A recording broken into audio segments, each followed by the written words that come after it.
To fa wata sabuwa yanzu asirin arna ya tonu, wanda suka tare kan hanyar Plateau suna kama mutane suna kashewa haka kawai babu gaira babu dalili.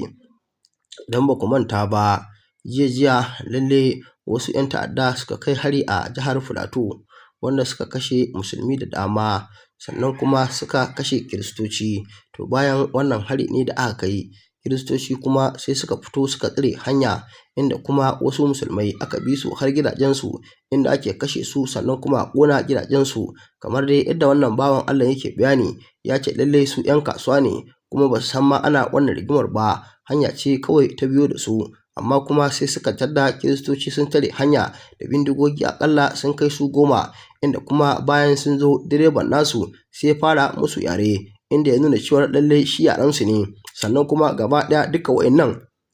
kiristoci ne. To amma kuma daga cikinsu akwai wanda aka ga ya kama da Fulani, inda wa'innan arna suka nuna cewar lallai su ba su yarda ba. Take yanke suka tambayi wannan Bafulatani, inda ya ce lallai shi Bahaushe ne, inda take yanke suka harbe da bindiga suka jawo shi ƙasa. Banda shi ma a ƙarshe suka fara ciro 'yan kasuwa a cikin wannan motar suna kashe su. To baccin sun fara wannan kashe-kashe, kamar yadda wannan bawan Allah ya yi bayani, sai ya ce ma direban motar nan lallai ya yunƙuri ya ja motar nan ya bar wannan guri, in ba haka aka yi ba to gaba ɗayansu lallai za su iya kashe su, tunda suna da bindiga hannunsu. Kaga kai kuma matafiyi ne ma, kaga ko wuƙa baka riƙe ba, tunda baka san ma me zai same ka ba, balantana ka iya faɗa musu. Tunda ko da wani lokaci idan aka ce ana rikici irin haka, to dole wanda ya ɗauko bindiga mai tunkara sa dole sai mai bindiga ɗan uwansa. Kai ko da baka da bindiga to baka bu da yadda za ka yi ka tunkare shi, wanda ko da ma ka tunkare shi a ƙarshe harbe ka zai iya kashe ka. Abin da zai baka haushi shine duk irin rigingimun da ake fama da shi a nan arewacin Najeriya, yankin jihar Katsina, yankin Sokoto, yankin Zamfara, yankin Neja, yankin Kaduna, za ka ga mu kwata-kwata musulmanmu babu wanda ya mallaki makami, wanda a dokar ƙasa ma ta baka dama lalle ka mallaki makami domin ka kare kanka. Sannan doka ta addinin musulunci shi ma ta baka dama ka mallaki makami ka kare kanka. To amma yanzu abin da zai baka haushi shine ko da wani lokaci, duk lokacin da kai yunƙurin ka mallaki makami, to za ka ga akwai munafukai suna nan, wanda kuma mafi yawanci su wa'innan munafukai su suke ma barayin daji informa. Da zaran ka mallaki makami in dai sun sani, sai su je su gaya ma 'yan sanda cewar ana zargin cewar kai dan ta'adda ne. A ƙarshe sai ga 'yan sanda sun kama ka, alhalin su da suka je suka faɗa ma 'yan sanda lallai su ne 'yan ta'adda, amma Allah ya rufa musu asiri tunda asirin su bai tonu ba. Sai dai kuma daga baya in asirin sai tonu, sai ka zo ka sha mamaki, wanda su suka yi maka shari domin su ɓata maka suna, sai gashi kuma kai Allah ya kiyaye ka, a ƙarshe kuma an kama su. Domin duk irin wa'innan ta'addancin da kuke gani yana ta faruwa da faɗan ƙabilanci, to hada rishin hukunci da ba a yi a kotuna in an kama masu laifi. Yau a ƙasar nan tamu Najeriya ne za a ga an kama mai laifi, sai a ce lallai sai ka kawo shaida. Wani lokaci kuma ko da ka kawo shaida za ka ga shari'a ce sai a kwashe ta shekara 10 ko shekaru 20 ana yin ta, wanda duk inda kai kana sa a bi maka haƙƙinka, kai da kanka dole ka haƙura. Mafi yawanci yanzu in ka ga shari'a an gajarta ta, to lallai hukumomi ne na kare haƙƙin ɗan adam suka je, wanda kuma su ko da wani lokaci in dai sun riga sun dira gaban alƙali, to lallai suka je da hujjoji masu ƙarfi, wanda kuma da an samu cewar mutum bai da gaskiya, da kan kira za a ga an yanke masa hukunci. To amma mafi yawanci in kai da kanka ne ka tankari kotu ko gurin 'yan sanda domin ka je a bi maka haƙƙinka, ina tabbatar in banda wahala babu abin da zaka sha a ƙasar nan. Kuma mafi yawanci kun ga shari'a ta ƙasar nan yanzu tamu Najeriya yanzu ta koma ta kuɗi, ba wai ana magana cewar kana da gaskiya ne a ko baka da gaskiya ba. Su yanzu mahukunta babu ruwansu da wannan. Yanzu za ka ga mafi yawanci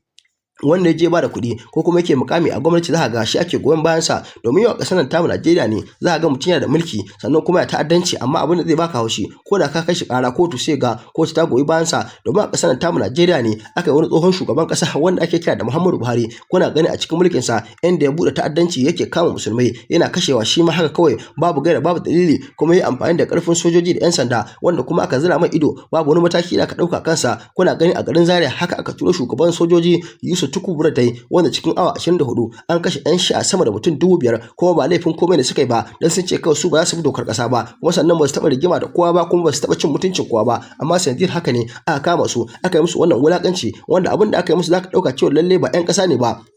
sannan babban malamin addini Sheikh Ibrahim Zazzaki dama shine malamin su kuna gani bacci an gama kashe mai almajiransa sannan ƴaƴansa guda 6 haka sojojin nan suka kama su suka kashe su wannan zalunci da suka yi dama wannan babban malamin addini ya fito kuru-kuru ya faɗa bai boye ba ya ce lalle in dai wannan zalunci da suke ba su dai ne ba to tun a duniya Allah zai tona asirin su kuma lalle za su mutu a wulakanci abin da ya faru kenan wannan kuna gani shi kanshi Buhari lokacin da ya karbi kasar nan tamu Najeriya lalle talakawa sun nuna mai kauna ana mata kasansa amma kuma a ƙarshe kuna ganin lokacin da ya rasu haka talakawa suka fito suna murna suna jin daɗi inda suka kiran shi da cewa lalle azalimi ne wanda kuma duk masoyansa a ƙarshe sai suka dawo makiyansa wanda kuma da babban malamin addini na yan shiya lalle shine ya fito ya faɗi wannan saboda lalle a zuciyarsu kwata-kwata yan siyasa nan za ga ba adalci ne a ransu ba domin inda ce yanzu sun hau mulki na suna matalakawa adalci 100% to dai irin wannan faɗace-faɗace da ake yawan yi na kabilanci da kuma wannan masu garkuwa da mutane suke bin mutane suna kamawa haka kawai su ma suna kashewa babu gaira babu dalili sannan kuma su ɗibo su kai su daji ko kuma har su barazana su a ɗauki kuɗin fansa a basu kuma saboda tsabar wawanci irin ɗan Najeriya kuma sai ɗauki kuɗin fansa a bayar wanda ni yanzu wannan ga harka ta garkuwa da mutane na tsaya ne nazarinta ni ban ga wata hanya da za a yi ba a magance ta ba dama wanda ke da iko ya magance ta shine hukuma ita kuma hukumomi lalle ba su iya magance wannan abu ba saboda ita wannan harka na garkuwa da mutane duk shekara akwai su kuɗaɗe da ake warewa miliyoyi wanda ake barwa domin a ce za a samar da tsaro wanda kuma wasu mutane su suke kwashe wannan kuɗaɗe kawai su cinye tare da su da 'ya'yansu da matansu to kaga kuwa ko da wani lokaci duk abin da aka ce yanzu an riga an fara shi kuma aka ce ana samun kuɗi ta wannan harka to lalle duk mai samun kuɗi da wannan harkar ba ya taɓa bai da wannan harkar ta toshe ba to kaga tunda yanzu abin da ke faruwa shine ko su irin wannan infomi da suke zuwa suke taimaka ma 'yan bindiga yayin da a ce iyalansu ne ake kama ana kashewa ni na ganin lalle ba su da su dinga taimaka ma 'yan bindiga ba to amma da yake bai shafi iyayensu ba bai shafi iyayensu ba bai shafi matansu ba shi sa ko da lokaci kake ganin suke taimaka musu tunda duk mai bibiyan kafafen sada zumunta ya sha gani Allah na tona asirin wayannan mutane wanda kuma wani lokaci za ga an kama su da makamai ne sun so za su kai ma 'yan bindigan nan wani lokaci kuma za ga kayan abinci ne wani lokaci a za ka ga mashiya ne suka za su je su kai musu abubuwa dai daban-daban wanda an sha kama su da su za su shiga daji amma kuma sai ga Allah ya tuna asirin su wani lokaci jami'an tsaro sun kama su wasu ma za ga wajen kama su ina har sai sun yi musayar wuta tsakanin su da jami'an tsaro amma kuma haka jami'an tsaro za su ruwa su tsaki su tabbatar cewa sun kama su dan Allah dan annabi idan yau ne farkon zuwa kuma tasha tamu ka zanna mana alamar subscribe ka zanna mana alamar ƙararrawa ka sharing din bidiyon nan kai lakin muna godiya sosai ga cikakkun bidiyoyin dan ku kalla mun zo mun fara tafiya muna cikin tafiya mun yi tafiya mai nisa har mun kusan cimma Manguhali muna cikin tafiya kawai sai muka ga mutane a mashina 3 in 1 a mashina da bindigogi a hannunsu suna ta haurawa to mutum dai dole dai zai ji tsoro muka tsorata dai da hakan amma kuma abin da ya kara mana kwarin gwiwa sai muka ga ai ga wasu motoci nan suna haurowa to ai muka yi tunanin ba wani damuwa muna cikin tafiya mun bar su kenan mun karasa muna tafiya muna sauka akan wani gangara kawai sai ga mutane nan sun kai su 10 a titi da bindigogi a hannunsu bindigogi sababbin bindigogi don wasu su ma har da ma bulletproof a cikin su to akwai wata mota a gaban mu suka tara motar da take gaban mu to da ke motar da yake gaban namu ina ganin kristoci ne a ciki sai suka bar su suka wuce suka tafi musu ce musu komai ba to sai mun kuma muka karaso wanda muka yi muna zuwa wajen sai suka tare mu shi direban namu kristan ne kuma shi ma biram ne suna zuwa sai suke tambayin shi ko su waye sai ya musu yare sai ya ce musu ai shi mu biram ne gaba daya saboda aka duka ɗaya ne sai suka ce ƙarya ne ai duka ba ɗaya bane ana nan ana kashe musu mutane to a bayan saboda ni ina sit din gaba a sit din baya akwai fasinjan da suke sit din baya akwai wani fari haka yayi ruwan fulani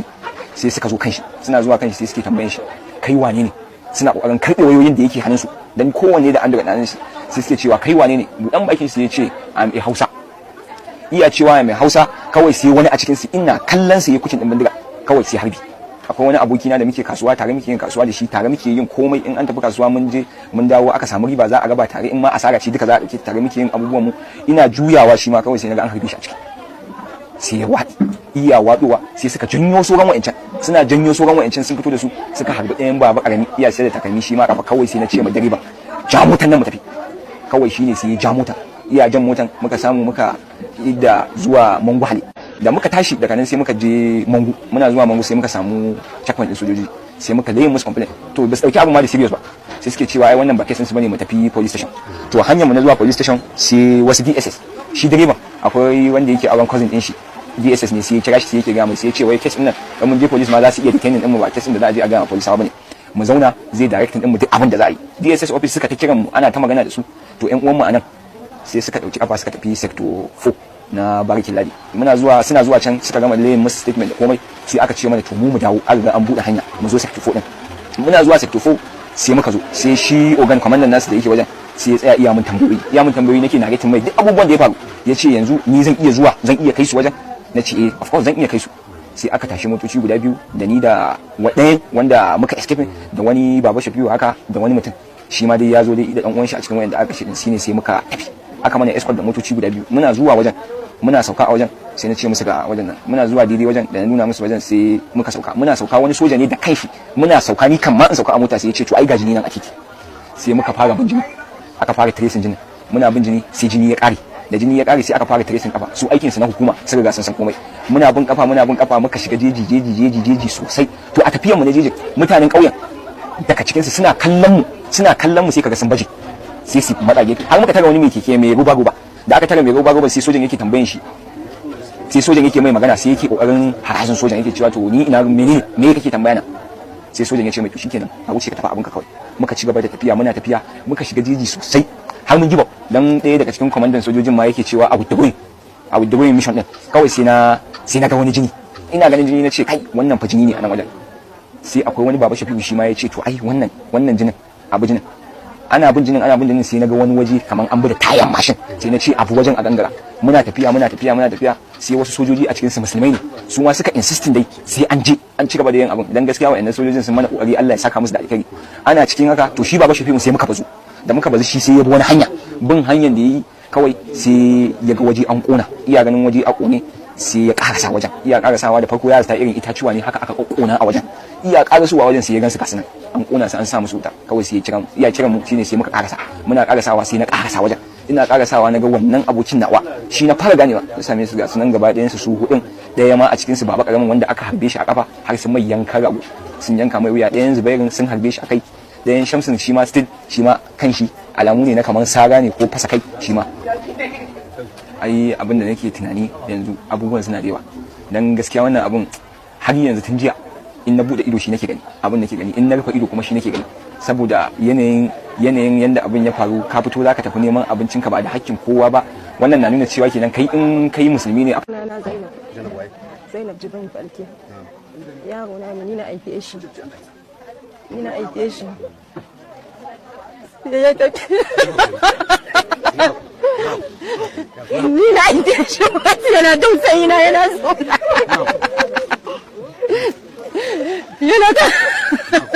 yana kasuwa a Salinos aka kone ya koma cikin kasuwa ba ciniki ya so macen kasuwar ƙauye ba na so